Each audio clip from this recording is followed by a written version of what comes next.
we could hear in Swamiji's reading of that narration of Master's passing, how difficult it was for those who were with him and in the body when he left the body.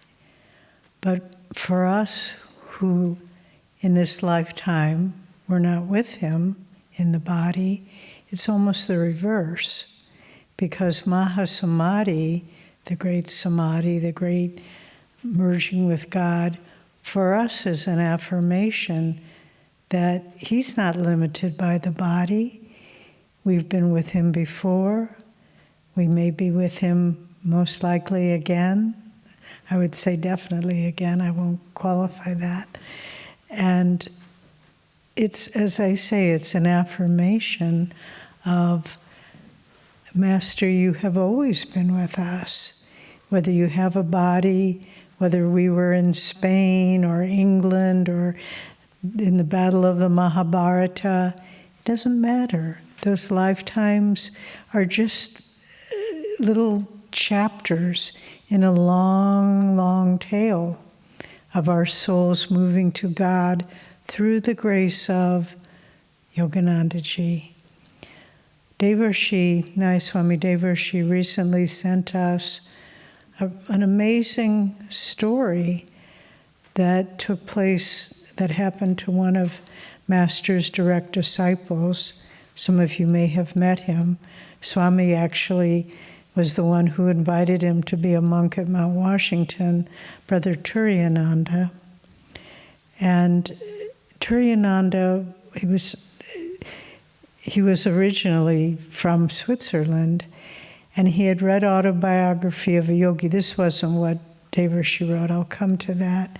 But he had read Autobiography of a Yogi and in Switzerland, and really wanted, he felt that Master was his guru, but he wanted a living guru.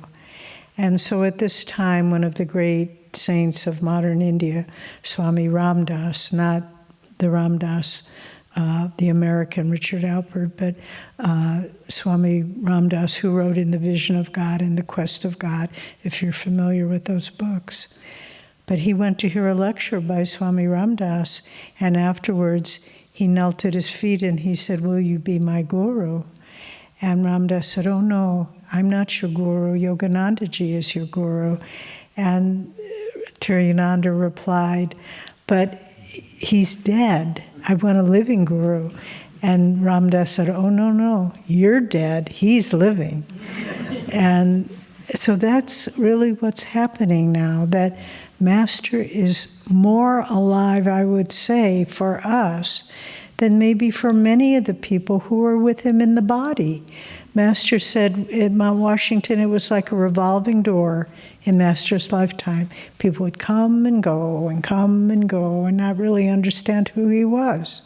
But this story of Turiyananda that we heard recently, this took place in the late 80s. So today, by the way, is the 71st anniversary of Master's passing. So it was, some 30 years after Master passed, this story took place. And he was in his room, his monastic room, Turiyananda, and Master appeared to him, came to him in physical form, and he was holding a book. And it was a book, a white and gold book, he described, but the letters were of gold, of light. And he held the book out to Turiyananda, and he knew he was supposed to, he kept holding it. He didn't let him take the book. And it was called The Story of My Life. And as he turned the pages forward or backward, each page was a different incarnation in which Master had been with him and was guiding him forward. And he'd turn back a little bit, he'd see past lives. He'd move forward a little bit, he'd see future lives.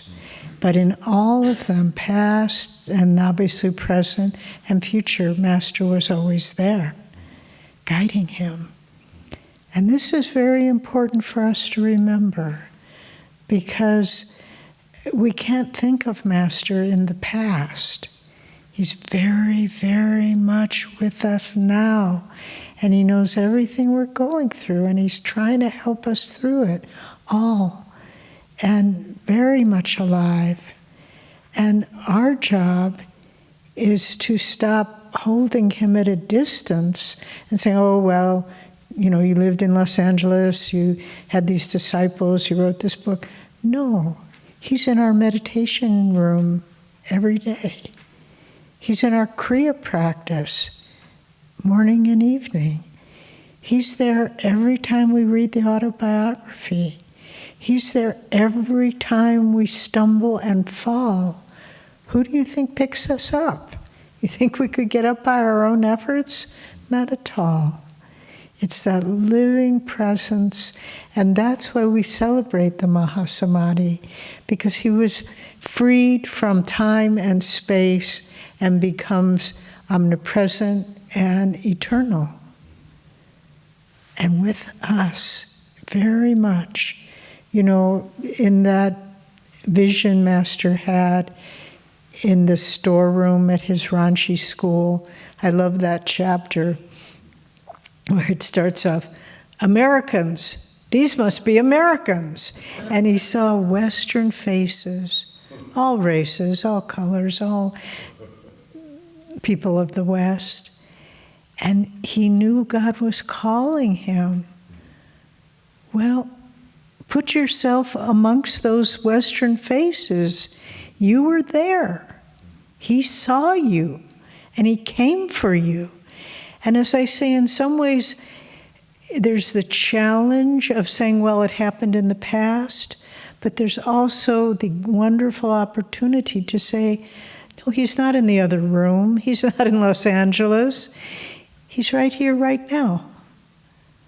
And our job is that beautiful poem that Maitri put to music. Keep calling him. Keep calling him. Whether he replies or not, keep calling him. And in the end, you will receive his answer. And the more time goes by, and I watch the caliber, the spiritual, I don't know what word to use, just the spiritual radiance of the people who live here at Ananda Village, the humility and the wisdom and the self-sacrifice. I know that Master is guiding each one of us. And when Swami said to us, probably 10 years before he passed, each one of you should strive to become a Jivan Mukta, freed while living.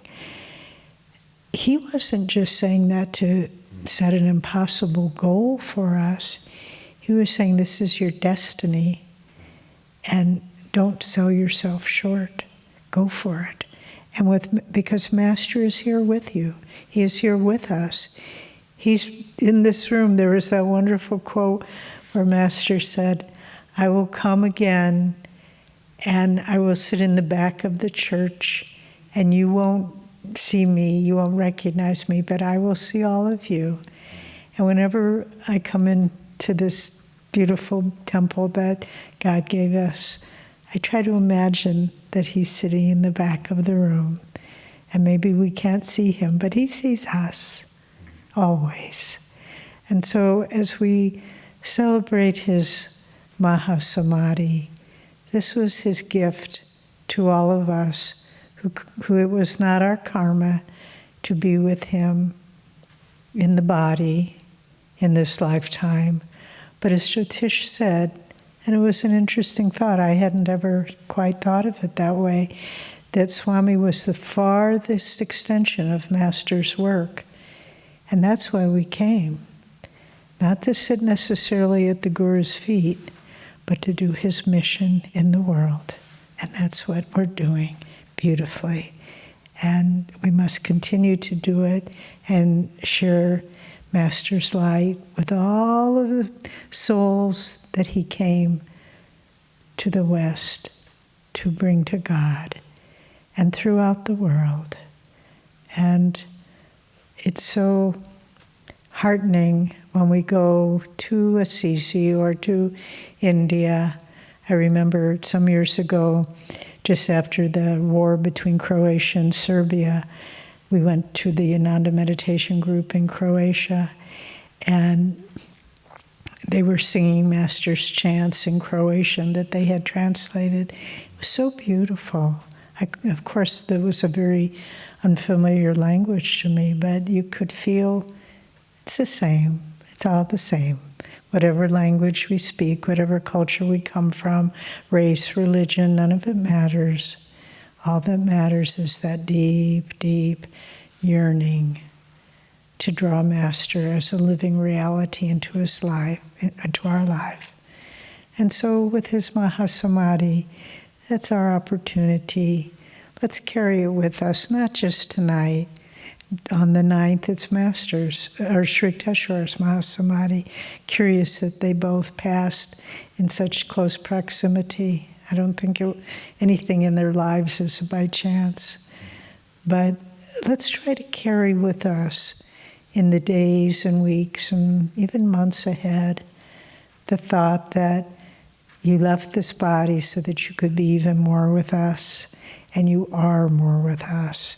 And it's up to us now to improve our ability to feel and see and hear your words, your presence, and to receive your love. I think of all the things that challenge us devotees, that's the hardest of all, to realize how much God and Guru love us. We pull back from that. I'm not worthy. I'm not good enough. I don't meditate enough. All those things. They don't care. They just love us because that's what they are. They are love. And when we can accept ourselves, accept that Master is with us, accept that we are particularly and uniquely beloved by them, then it all begins. All the problems of this world become very insignificant.